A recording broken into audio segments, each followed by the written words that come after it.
Hey guys, this is Satish Rai Azad. Welcome to my channel Azad Techniques, the informations. So guys, today we are talking about iPhone SE 2020. Classic iPhone design but with 2020 processing power. The new iPhone SE looks like an iPhone 8 but works like Apple's top of the line iPhone 11 Pro. So guys, let's go. We know how it is.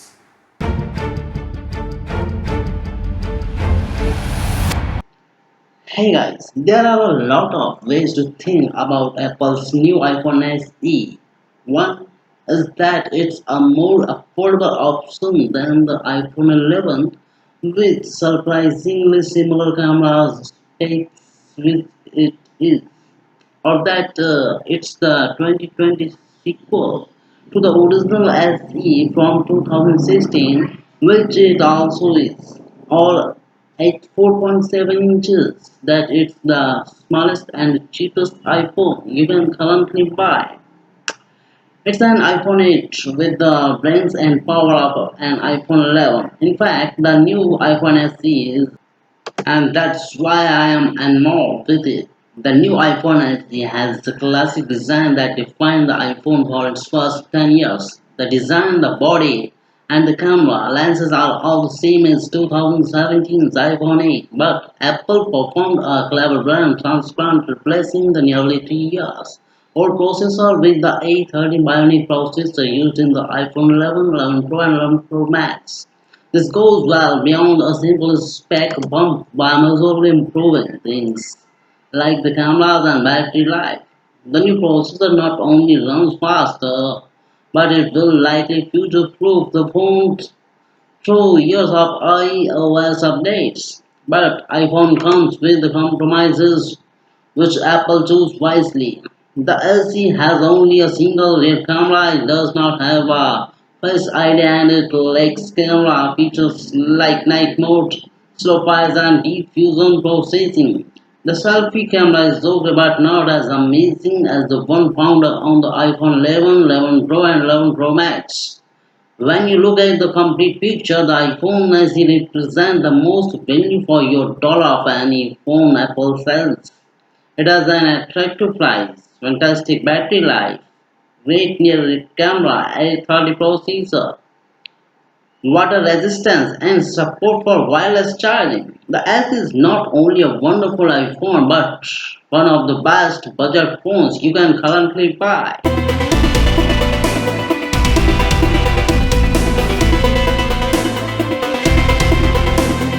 So guys, physically the SE is an iPhone 8. The front and back are made of glass. The chassis and sides are aluminium.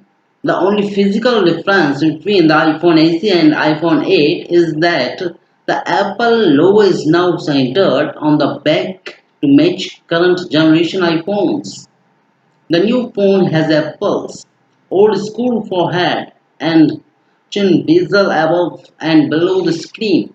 That makes the SE look well old. This is the one of the few things that I am not too thrilled about. It is not ugly, it is just dated, and that might appeal to some people but not me.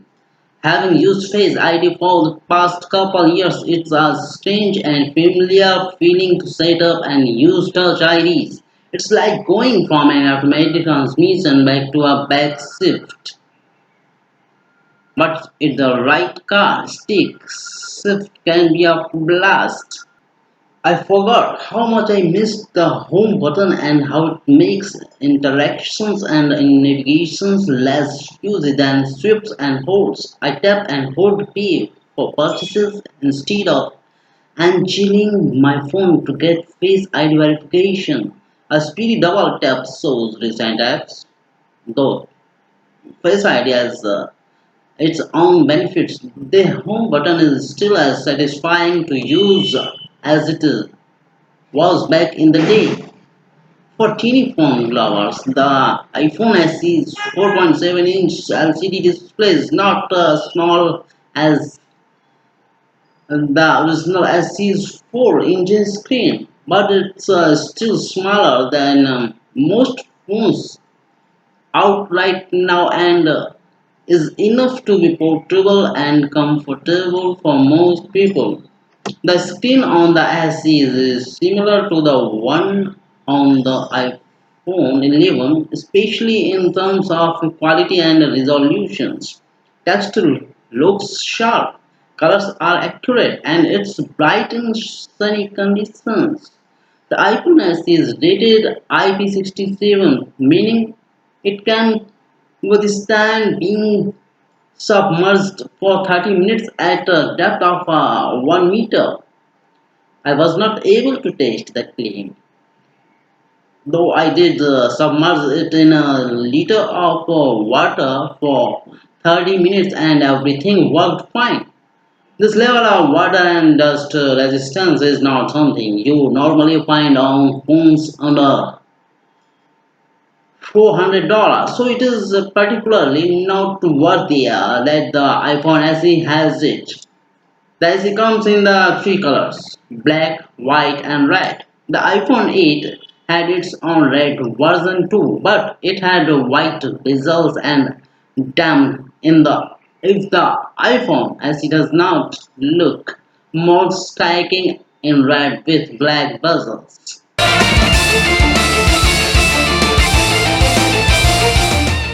So guys, Apple website says that the iPhone SE's battery lasts about the same as the iPhone 8, but my testing showed it lasted much longer. I played a loop video on airplane mode at 15% brightness and the iPhone SE lasted 15 hours 45 minutes. That's hours longer than what the iPhone 8 and iPhone SE lasted in the same test when they were new. Anecdotally, it made it through a day and a half without a problem, and a couple times it went to this state without a charge. I should note that I have more battery tests to run, including streaming video tabs, so check back when I will update the results. The iPhone SE has wireless charging, which is another feature not found on most budget phones. There is also support for fast charging, which replenishes the battery of 50% in 30 minutes. But the iPhone SE does not come with the necessary 80-watt charger and instead includes a slower 5-watt one. Again, this is likely to keep the cost of the device low.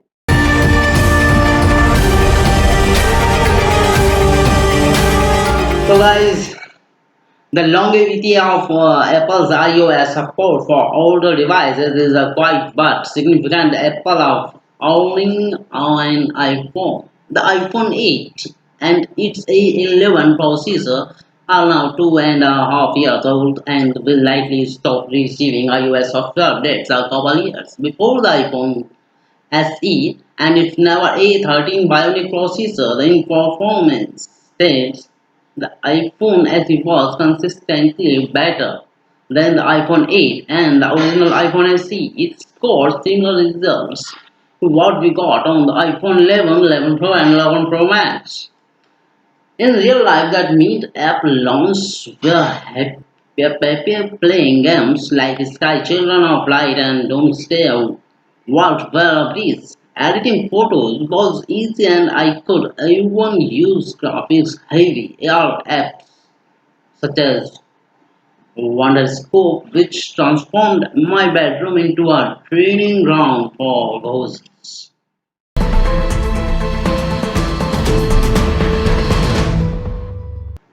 So guys, the rear camera on the SE has the same specs as the iPhone 8, but when combined with the A13 chip and iOS 13, it transforms the camera into something that can compete with the best phone cameras. It has a slew of features, including smart HDR for photos, quick take filming and portrait mode. These are impressive features and a first for iPhone. The rear camera on the SE has a 28 mm f/.8 lens, while the iPhone 11 has two rear cameras. A main wide-angle cameras with a 26 mm f/.8 lens and an ultra-wide-angle cameras with a 30 mm f2.4 lens. I do enjoy the ultra-wide angle on the iPhone 11, but I did not miss it during my time with the iPhone SE.